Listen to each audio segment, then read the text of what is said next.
welcome back to another episode of Change Wired podcast. My name is Angela Sharina. I'm your host. I'm your partner in change and transformation, your executive leadership coach 360, and just someone who is obsessed with the process of change, of personal and collective evolution, and unlocking more of our human potential through intentional design of environments, choices, and our habits.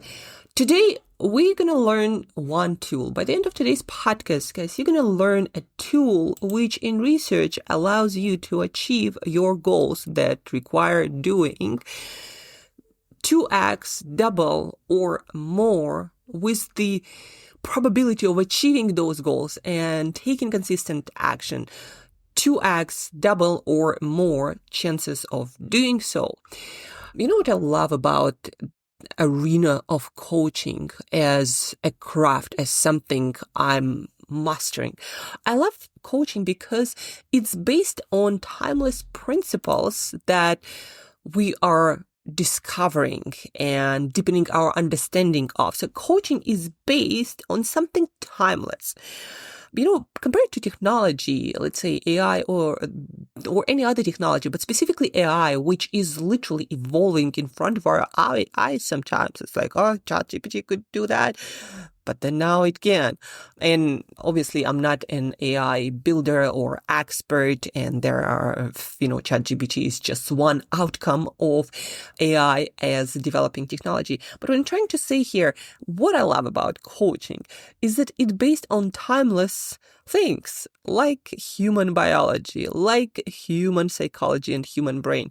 And yes, they change. That's what we know from evolution, and we had different species, and Homo sapiens as species developed as well, and probably we are keep developing.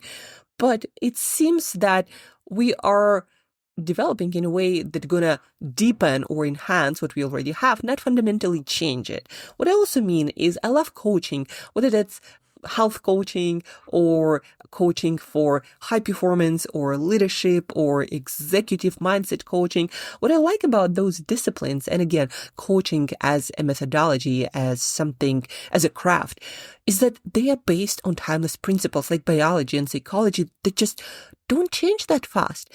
And we are developing new tools and strategies that are getting more and more effective at getting the best out of us humans. And because they are fundamentally based on evolving research, and because they're based on something that doesn't change that much at all for the last, few hundreds of years. So we've had these timeless themes in humanity, which we just keep exploring, like, for example, this conflict between what we want now and what we want long term, like our need for convenience and ease and our necessity to make complex decisions, or better say, decisions about complex world in a short period of time. And that's why we go for biases and shortcuts. Otherwise, we just wouldn't be able to interact with such a world of complexity, right? So coaching as a methodology is just built on this vast knowledge accumulated by decades and centuries of research and observation and studies. And it's an amazing field to be in because we are getting more and more effective as a field, coaching. But what we are learning about doesn't change that much. Human biology and psychology, they don't evolve that fast. And so we can kind of catch up really well with new methodologies, tools, and strategies. And we can and will struggle less and less with some fundamental human problems, like, for example, wanting one thing long term, but ending up doing other things short term that undermine our ability to achieve that long-term aspiration, because our short-term needs and our present bias seem to be more essential, or they seem to be more important and urgent. And that's how, again, a lot of us end up not doing much for our decade-long goals, satisfying our short-term needs. And that can be changed, and that can be different. And that's what coaching as a field learning, and which is based on what psychology research does. And today you're going to learn, right now, you're going to learn a very simple tool that when you apply it, right, nothing works until you actually do it. Just like with, I don't know, if you are working on some sleep routines or exercise or eating routines, like they don't work unless you do the work. And so the tool that you are about to learn helps you to do the work, because it works with how your brain designed to trigger or to implement automatic responses to the cues or different, what they call it, like reminders in your environment. So what am I talking about here? Let's say, in one of my recent masterclasses, the masterclass was actually about mindset and resilience and emotional regulation, but I always bring up some stuff around physiology and how exercise, for example, is important for our emotional regulation, again, based on data and research. And then somebody will, of course, ask, I think, like, well, yeah, I know, kind of understand that exercise is really good for my psychology and my emotions, but I struggle to make it consistent still. So what do? And I asked the person at the masterclass, like, what do you usually do? How is it not working? What makes it not work? And she said, but it seems like that I lack motivation. And then also I just don't follow any routine, which were two separate problems. And I talked a little bit about motivation and the reason how she can improve your motivation for exercise in the first place, because without that, like if you don't have any reason that you actually believe in, it's going to be hard to impossible for you to do anything, especially something that is more challenging like exercise. But besides that, I asked her, well, how do you plan your exercise? What are you trying to do for exercise? And she thought for a moment and she's like, well, I'm kind of trying to run. And from the way she said it, I could hear that there was no routine set up for her to actually give the running a fair chance of surviving in her life. And what I mean by that is, I asked her, well, when do you want to exercise? For how long? And is it easy enough? Like, do you actually have time for that? Are you trying to do it in the best time for you physically, like when you feel energized? Do you do it in the best time of your day when you are not rushed by other things in your day already? Like when, how, and what success looks like for you, let's say for the next week to start training? And she's like, well, I kind of think I want to run maybe in the evening after work and everything. And then I asked her to walk herself through a precise routine that she could stick with. So what I mean by that is, when I finish work, let's say you work from home, when I finish work, I'm going to put on my shoes and my shoes going to be right there, and I'm going to go for a 20-minute run around the block. And in psychology, in research on human behavior, they call this technique, which again have been shown to double or more your chances to follow through with the actions required to achieve your goal, like, for example, getting fitter, healthier, and improve your emotional regulation in the meantime. So, implementation intentions are highly effective, as research shows.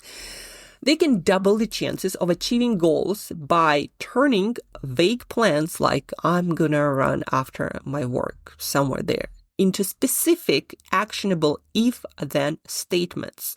If-then, when I finish my work, it's kind of like in programming, guys. If you did any programming in your life, you know this if-then cycles. If, like, this happens, then this has to happen. And you write a lot of those if-thens to make the software adjust to different scenarios, different user inputs, etc. But actually your brain works quite the same. It just if is the situation in your life. So she finishes her work and let's say she turns off her computer and then she puts on her shoes and goes for a 20-minute run, right? So actionable if-then statements. The strategy works by automating responses. Again, just like a software program, when you push a button, it does this. When you click that menu option, it does this. So your brain works exactly the same. When I close my computer, I'm going to put on my shoes, I'm going to go for a 20-minute run. Right? So when a specific situation is encountered, the desired behavior is triggered automatically, like this, like a push of a button.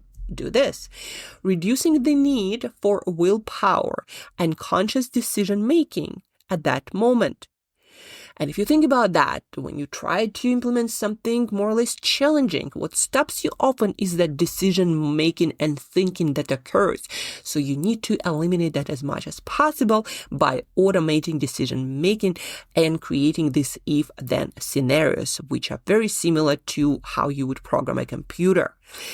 So eliminating conscious decision-making at that moment by predetermining the when, where, and how of goal-related behaviors. Individuals can better handle distractions and self-regulatory problems. And I wrote a blog about it on Daily Thought for Change. The link is going to be in the show notes for this blog. It's very short. It's like a 3-minute read.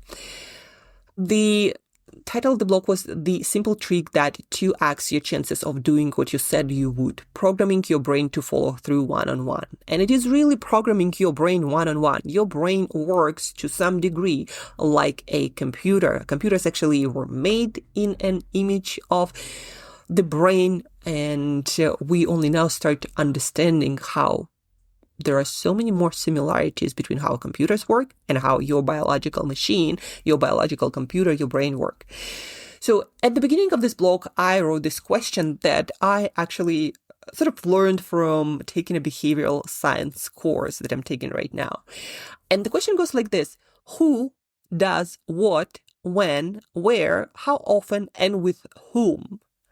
And this question, what behavioral scientists learned when you need to change someone's behavior, and that's what behavioral scientists are always trying to do, doing research around that. When you're trying to change someone's behavior, yours or someone else's, you need to be very precise about what it is you're trying to change and how will you know when it's changed in the way you want it. And that's why you need all of these details, like who does, this woman wanted to go exercise. What? She wanted to go for a run. When? After she finished her work and switches off her computer. Where? Outside, around the block. How often? Every day, let's say. With whom? Or Monday to Friday. With whom? By herself. And I would always add, using this technique in coaching practice, I would always ask, how would success look like? When do you know when you're finished? And that is also important because the full program your brain cycle looks like this. You have a trigger, some event or something in your environment that triggers the action. So then you have the action, like going for a run, which also, by the way, consists of several steps, which you ideally need to predetermine beforehand. So what you're going to wear, how you're going to go out, where you're going to run, all of these details, right? It's a complex behavior still. So the trigger, the action, and then the reward. And the reward in the case of human behavior is very often just accomplishing the thing, knowing where the end is. Like, for example, going for a 20-minute run, which is defined as success in this case, and feeling, yes, I've accomplished. And just this feeling of accomplishment is already quite a good reward. But even more so, if you want to enhance or speed up wiring of a new habit, of new behavior, you want to enhance the reward even more. Maybe you give yourself a delicious electrolyte drink. Like, I love drinking electrolytes. They have no calories, in my case, and they taste amazing. And it's something sweet, something I really enjoy after a workout. Or you can have maybe some smoothie, or maybe a piece of snack, or an orange, or something you enjoy. Maybe a good shower, if a hot shower with some music. That is also very rewarding for the brain. So the whole point here is your brain's programming works like this: trigger, action, reward. And in order to make this cycle happen, in order to write this program into your brain, you need to specify it very clearly. What is the trigger? Finishing my work, turning off my computer. What is the action? Putting on my shoes. That, again, ideally, because of the way your brain works as well, should be right there, and there should be no thinking about like what I wear. Your clothes also should be ready, and everything should be just ready to go and be as thoughtless as possible, right? So the trigger: I finish my work, I turn off computer, I then go for a 20-minute run outside, and then I feel the accomplishment. That is my success.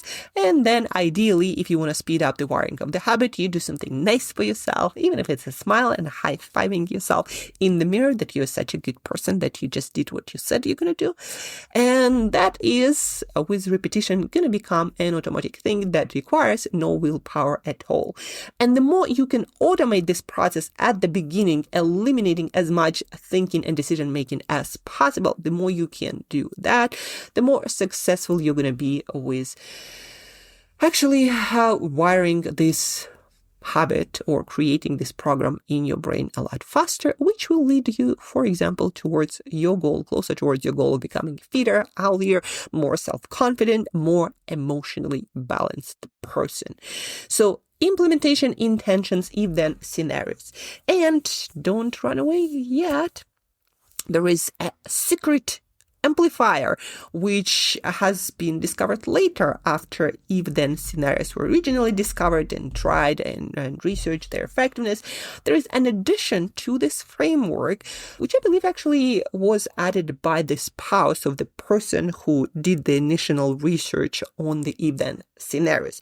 But before we jump into this hack that amplifies even more the probability that you're going to stick with hard actions that need to be repeated in a repeated fashion in order to have effect. Before that, guys, don't forget to rate, review, share this podcast episode with anyone who might need some more effective method of wiring or programming challenging behaviors so they do reach their goal, instead of never ending the frustration cycle when they set the goal, decide to do the action, and never last long enough to actually get to the goals. If you know this person, then please, or you just want to help more people to be in a state of success, not in a state of frustration, then please do share this podcast episode, maybe on your WhatsApp status, on whatever social media you use these days, on your story on Instagram, in your TikTok,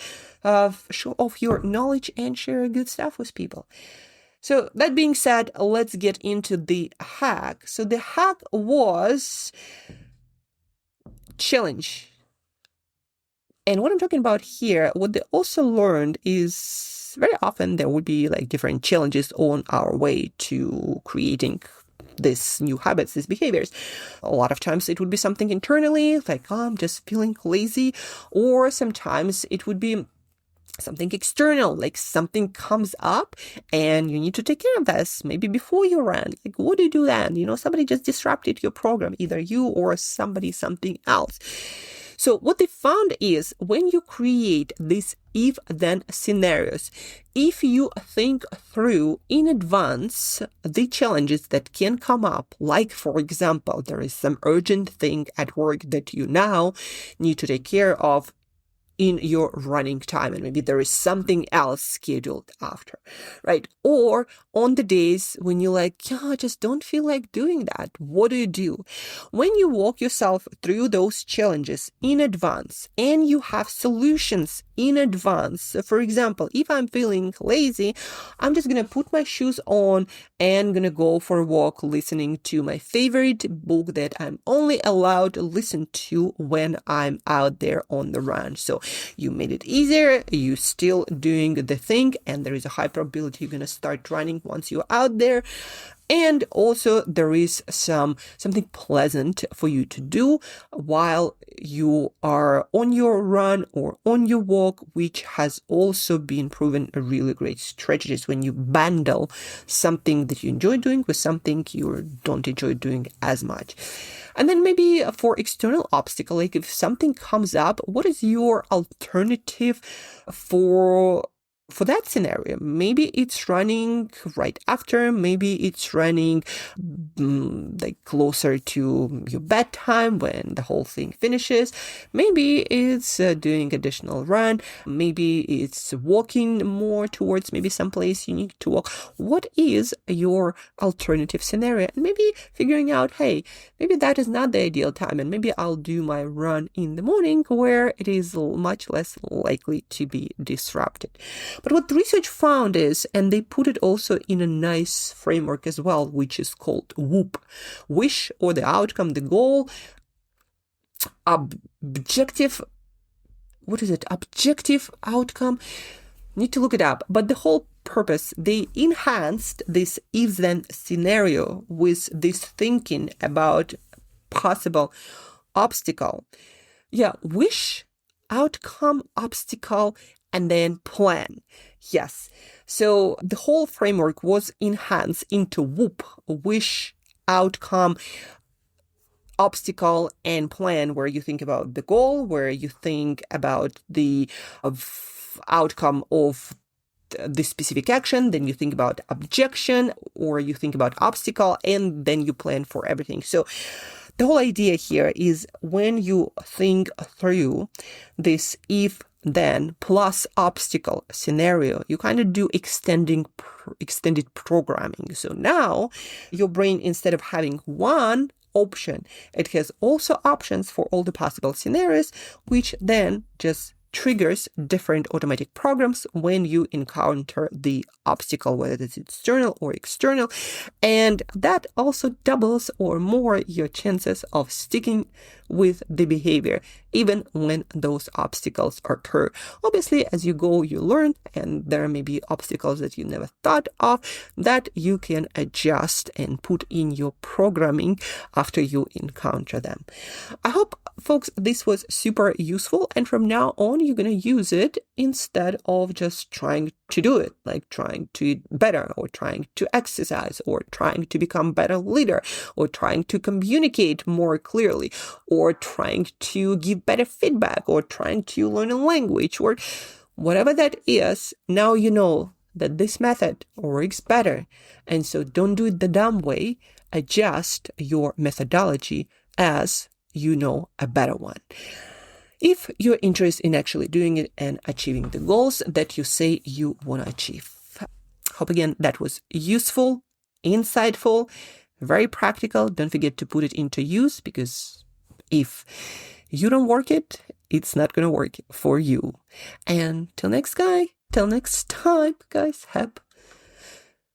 keep changing, keep learning, keep growing.